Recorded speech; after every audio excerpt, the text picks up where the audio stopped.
Hey everybody, welcome out to the Dice Tower. My name is Chris Yi. I'm Wendy Yi. And people are excited about a follow-up to a cool kind of epic game called Tidal Blades. Do you want to try and play an epic follow-up to it? Yeah, let's do that. Too bad, we got this instead. This is Tidal Blades Banner Festival, which is actually a card game set in the same universe. So no big fighting of monsters and stuff. This box is a card game?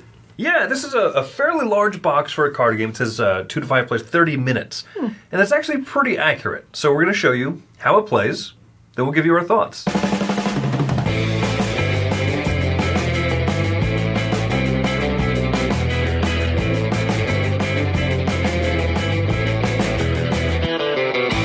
Here's the setup for a game of Tidal Blades Banner Festival. This is a simultaneous reveal card game in which players are going to be playing out cards that are ranked by number and by color, the strongest color being determined by where the gate is out on the board at this current time.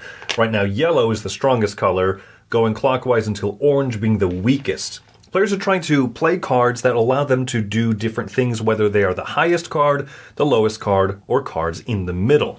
Players will be earning points either by having majority of their banners out on these docks or on the towers at the end of each of the 3 rounds of the game, getting 6 points for having the majority, 3 points for second, and if you're playing with a high enough player count, 1 point for being third. Players are also going to earn points by grabbing these squishy starfruit pieces and then triggering scoring once all the starfruits are empty from the middle of the pile, and you want to have the most when that happens, and this can happen multiple times throughout the game. And then, of course, you're also going to be scoring points by racing your Sea-Doo, or your watercraft here, doing laps around the board. Every time that you pass the number 8 spot back into the number 1, you'll flip over the top card here of your deck, which is going to give you increasing amounts of end game points, as well as a target to try and collect some fruit if you land in a certain numbered spot. This can be worth up to 28 points at the end of the game. So let's talk about what a turn looks like. Players are trying to either be the highest or the lowest card, or you also get a benefit if you're in the middle. So each player is dealt a certain number of cards based on player count, and as I said, right now in this situation, yellow is the highest strong color, and orange is the lowest. So if I put out this orange one, I'm very likely to have the lowest card out here, and the other players are each going to put out 1 card face down. Then we'd reveal them and resolve them according to highest, then lowest, then the ones in the middle. So right now we can see that the highest is this yellow 6 because the gate is in the yellow region. The highest card gets to move their sea craft out to that space, so they're working on completing laps. The lowest card, in this case me, gets to activate whatever is written on the bottom of the card here. So in this case, Nyrock gets to gain a fruit in front of them and advance their watercraft 2 spaces. So not a bad move for me there. Now the middle players are going to be able to put banners out onto these docks. So depending on the color quadrant based on where the gate is, they're going to take cards here, or they're going to look at their cards and follow along from the inner of the docks all the way to the outside and put a banner token where it belongs. So when you look at this player here, the blue player, they played an odd card, so they're going to put a banner on the first space because they match that requirement. The benefit is if you place a banner here, you get to place a second banner on that space, meaning that they have a better shot of getting the 6 points for majority at the end of the round, i.e. the 8 cards in hand. Looking at the white player over here, they played a 2. So if they played an odd card, they would also be able to, in this moment, put the banners on there, but then henceforth nobody can go onto that spot. But because they played a 2, that doesn't match the odd requirement. So we go to the next space here. You see that it is a teal or a purple card. Therefore, the white banner gets added here, and they get the bonus of 1 fruit. Now, whoever played the lowest card is going to be the lead, so to speak, for the next round. And what that means is that they get to move the gate 1 to 4 spaces if they want. And let's say that red moves the gate here 1 space, and they're going to try to play the highest card. Why not? So this is revealed face down. Everybody else reveals a card, and then we flip them over. So we see this is the situation here. Oh, I did not end up playing the highest card, and instead it was the green player, so the green player will move. Maybe they should have waited till the gate had gone further so they could flip this card. You look at the lowest player color here. Oh, it's this yellow 9, actually. So yellow is the lowest. They get to do what's written on the card here. In this case, they get to hold on to this card, and it'll earn them 5 points at the end of the game. And now the other players who are in the middle will get to be able to place their banners out over here. So you see that I played an even card, and so I get to put 2 banners out. This person played a purple card, so they get to go here. Now, this continues until all 8 cards or 7 cards in the player's hand have been used up, depending on the player count, and then you'll go to end of round scoring. And one thing that should be noted is that, let's say this were the situation right here, and there were already banners on these spaces. So now because this player, because I as the red player, played a teal card, it would go all the way over here to the end, and I would earn 2 fruits from the middle. And then this player played a purple and an odd card, but it doesn't match any of these docks here. Instead, this person would get to add their blue banner all the way here to the very end on this tower. This tower means that players will get to hold on to these banners for the rest of the game. Because once a hand is done being played, you will score points for whoever had the majority here. Green would get 6 points. And then there'd be a tie here. Each of the tied players would get points. But then these would wipe. All of the banners that were on the docks would wipe. But banners that are on the tower remain for all 3 rounds of the game. You play 3 rounds. Whoever has the most points is the winner.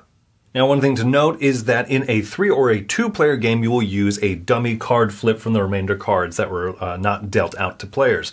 So before everybody chooses a card to reveal, the deck, 1 card will be flipped over from it, and that will affect the high, low, or middle, of course, and then players will reveal their cards and resolve them accordingly, including this dummy player. And in a 2-player game, you're going to flip over 2 of these cards over here, and then resolve the highest, the lowest, and the middles. So I've heard a lot of people describe this as a trick-taking game, and I think that I disagree with that. I don't think so. Okay, I know so. Do not describe this as a trick-taking game. I feel like that's quite disingenuous. I feel like it's setting yourself up for failure of expectations if you're expecting this to be a trick-taking game. This is a simultaneous reveal card game. It reminds me of the second half phase of For Sale, or from any of those where everyone flips over a card at the same time and you see what happens, right?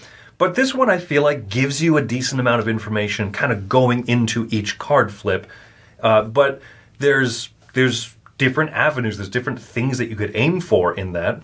And so I like that you're not just trying to have the highest, basically. I think what I enjoy about this is that I feel like there are good decisions no matter what type of cards you have in your hand.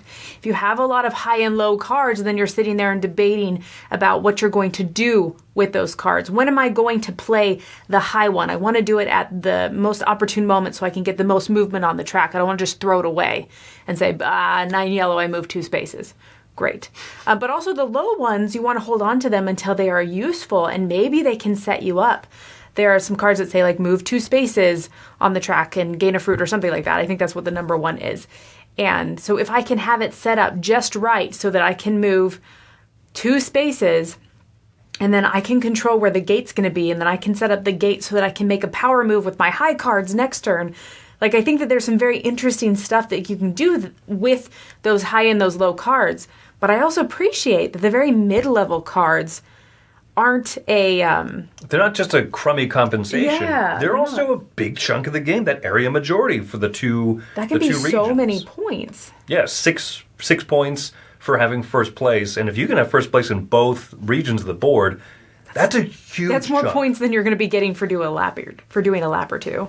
Yeah, I around agree. the bend. The jet ski thing in the middle is interesting because there's definitely times when you want to win it more than others because the gate moves and you're like, I'd rather move 7 spaces than 2, like you said. Mm-hmm. But then there's times where you just say, okay, well, that's fine. I'll just move because I have a good card here that I'm not going to be able to use it for something else later.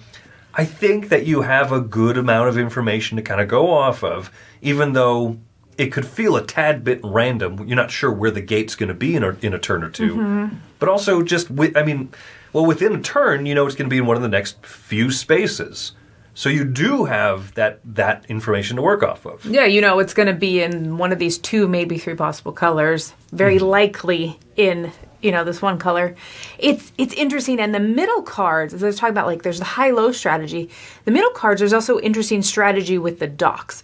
So you want to be able to set yourself up of say like, oh, I know I'm probably going to get a middle card. I'm probably going to put out a banner on one of the docks. And so then you have to decide of what can I play to get what reward I want on that dock.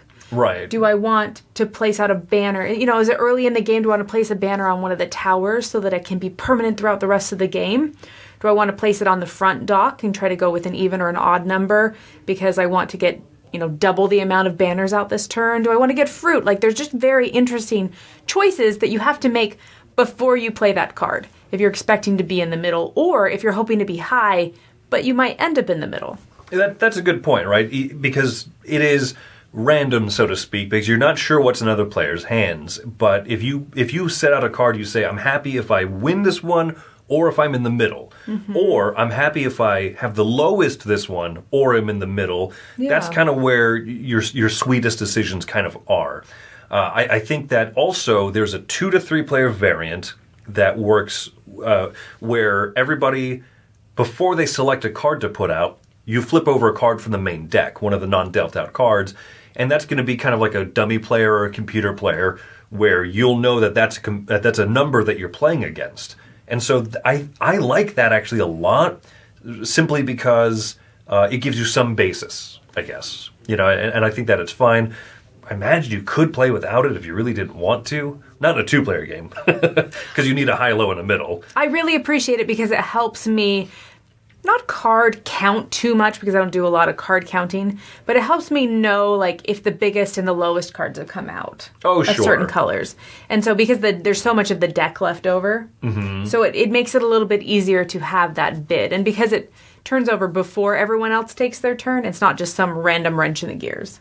Yes, I do appreciate that part a lot. Yeah. So I think that it's cool. Doing the high, doing the middle, doing the low are all fun, especially when you can really pull off a strong low-level card because you get to activate what's on the card. It feels like multi-use card play, which I am already partial towards. I really like that mechanism. Mm-hmm.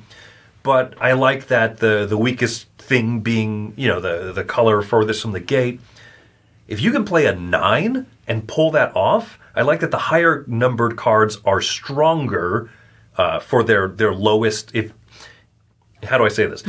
Their special ability is stronger because they're such a high card. Yeah, and they're very hard to get played as a low card. Right. So if I have the blue 9 and blue happens to be the weakest of the ranks of the colors, and my 9 is the lowest one that's played, I mean, you get 5 points straight off for that card, whereas a 0 is like, move a space or two on the jet ski or whatever. So I like that push your luck. You kind of describe this as you definitely said, like, this is not a trick-taking game. This is more like a push your luck game. Mm-hmm. And I really agree with it for that reason.